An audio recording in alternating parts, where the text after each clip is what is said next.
ওরা অস্ত্র হাতে নিয়ে যুদ্ধ করতে আসবে শুনে।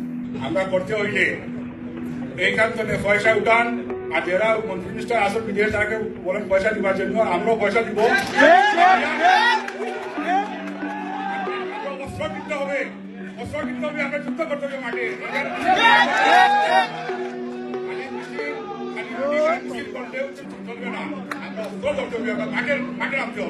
এরা ইউরোপের মাটিতে বসে অস্ত্র হাতে যুদ্ধ করার কথা বলতেছে, আর প্রফেসর ইউনূসের সরকার ঘুমায়।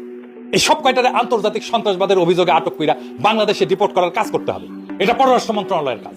প্রফেসর ইউনূসের সরকারকে বলতে হবে কিসের প্রেম এদের সাথে, এই টেরোরিস্টদের সাথে। আপনাদেরই তো লন্ডনেরা অপমান করতে আসে, কারণ মনে করে আপনারা দুর্বল। একজন ভালসুন পররাষ্ট্র উপদেষ্টা রাখিছেন, মাইয়ার বাচ্চা সামলাইতে ওনারা আমেরিকা যায় বসে থাকতে হয় মাঝে মাঝে। পারবেন না তে বসে আছেন কেন মিয়া?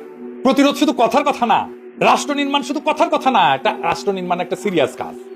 আমরা আসছি স্ক্রিপ্ট সেরা কলম হাতে, বুক ভরা কফিনের গান নিয়ে। আর এইবার শেষ না, এবার বিপ্লবের শুরু। বিপ্লব বিজয়ের বিউগল ধ্বনি বাজানোর, আওয়ামী ফ্যাসিবাদের সকল লেসপেন্সারদের নির্মূল করার শুরু।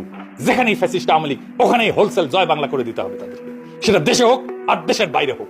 ইনকিলাব জিন্দাবাদ। Do subscribe for more videos.